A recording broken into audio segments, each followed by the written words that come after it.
Now, it goes without saying that AEW All In at Wembley Stadium was a fantastic show, top to bottom. Some incredible matches in the ring, an incredible atmosphere in the stadium, but some problematic things occurring behind the scenes pertaining to CM Punk and Jack Perry. We have an update on those, quite a substantial update tonight, don't we, Adam? We certainly do. Our friend Brian Alvarez tweeting the last 20 minutes or so, the belief within AEW is that Punk and Jack are both suspended pending the results of an investigation, which would mean neither will work All Out. So this is awful, awful timing, because it's not just All Out taking place next week. You got Rampage, you got Dynamite, you got Collision. It's all happening next week, live, mostly, from Chicago, Illinois. And Punk is also from Chicago, Illinois, and is quite a big draw. It has the potential to massively, massively disrupt those shows, one would assume. Now, all of this came about because, in case you missed some of the hullabaloo from Sunday, it was during a spot during the Jack Perry Hook match in which Jack Perry put Hook through a car windshield, or attempted to put Hook through a car windshield, but before he did so, looked straight down the barrel of the camera lens and said, "It's real glass, cry me a river," in reference to a backstage incident from the previous week with he and CM Punk. And numerous sides have reported that there was a physical altercation backstage between Jack Perry and CM Punk. PW Torch was told that in the aftermath of that incident between Punk and Jack Perry, in the heat of the moment, CM Punk not only was eventually left the arena, left the stadium, but was threatening to quit AEW over his frustration with everything that happened.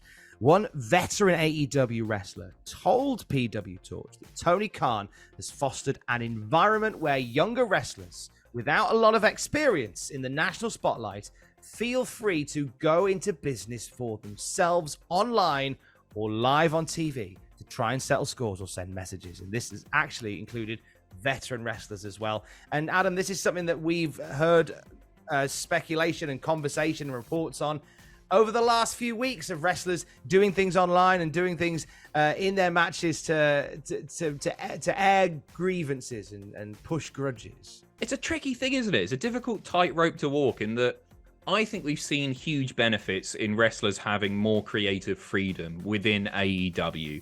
But once they start going into business for themselves, then that does become a problem. To me, this isn't an issue about veteran wrestlers and inexperienced wrestlers going into business for themselves. It's about everybody going in for themselves. So I think it's hypocritical for Punk to take umbrage with Jack Perry's comments last night when he shot on Hangman Page on the mic. Do you know what I mean? You can't have it both ways. It is a shame. It's a massive shame that this is overshadowing what a brilliant pay-per-view All Out was, as you say. This is all that people are talking about now, which is, I guess, just a total shame. My feelings with the whole Punk thing is that I don't think he's without blame here at all. I'm very much of the opinion. I think there's a great quote, which is, if you meet an arsehole in the morning, you've met an arsehole. If you meet them all day, you're probably the arsehole, which seems to be what is happening with CM Punk. Do you know what I mean? He's obviously rubbed a lot of people up the wrong way, and maybe he's at fault. But I will add to that, I don't think he's totally out of line in having a problem with Jack Perry's desire to want to use real glass. And as a veteran, that's the kind of advice that CM Punk should be giving. It was wrong of Jack Perry to do that at All Out, in the same way that it was wrong of CM Punk to criticize Hangman Page for apparently not selling as much merchandise as CM Punk does. It's unnecessary, but I also feel, and sorry for blabbing on here, Tom, I also feel people are trying to poke the bear a little bit with CM Punk. You obviously get the impression that a large portion of AEW's roster isn't the biggest fan of Phil Brooks, and they're doing this to perhaps get him hot-headed, make him kick off, and perhaps get rid of him. And that's very well, it might have been the most effective tactic that we've seen, because he's threatening to quit. He's suspended now. Punk is a man who, love him or hate him, does things his way. That's his whole thing. And I think if he doesn't get what he wants, then I can see him walking. I can see him being done. And what a weird run it's been if that's the case. Tony Khan was asked about it during the press conference. We talked about it in a video earlier on today with Jack Atkins and Jack the Jobber when they were down at Wembley Stadium. And Tony Khan was very much of the mind of like, something has occurred, but I'm not in a position to talk about it until I've heard from all sides. So there is a thing that happened. This isn't just something that's been blown out of proportion or a mistaken report. Tony Khan has acknowledged that something did occur between the two, and he's waiting to see what happens and see what comes out of it before he makes a decision. I do genuinely believe that what Tony Khan decides to do here will be quite telling for where his head's at in AEW, because there was an opportunity. There's been multiple situations regarding CM Punk now, and we've heard things about how Tony Khan is a massive supporter of CM Punk, and we know that him bringing CM Punk back to wrestling was a massive move for wrestling, and it still will forever be a massive move for professional wrestling to bring CM Punk back. But you may have to put that to one side for the greater good of your promotion now. Do you cut your losses here? The reason that Tony Khan likes CM Punk, a large part of that, one would assume, is because of how much merch he sells, how many tickets he sells, how many pay-per-view buys he generates.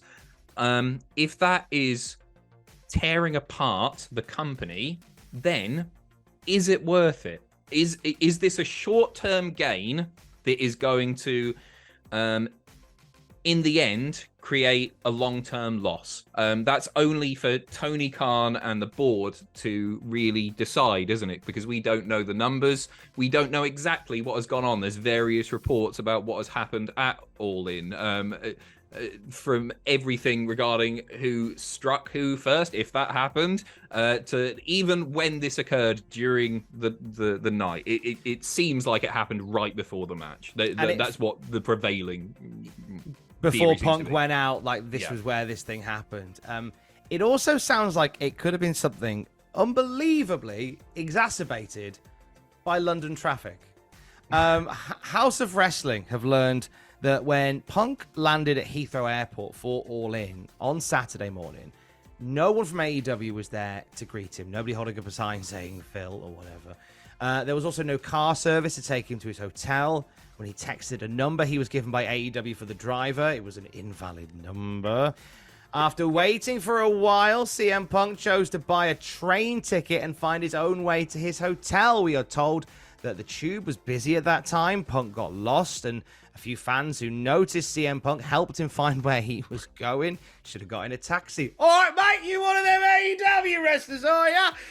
It appears that Punk got into London so close to the actual event because he had taping commitments in Atlanta on Wednesday, wanted to spend Thursday with his wife, AJ Lee, and the dog, Larry, before heading out on Friday and Saturday morning. But it just meant that he had to fight his way through a lot of, no doubt, very excited wrestling fans on the tube. Hey, listen, that's rough.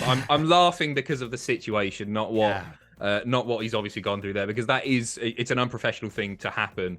The fact that that House of Wrestling have picked up on this, I think this has come from one man. I don't want to speculate because I don't want to get drawn into any of this legal stuff that is about to happen.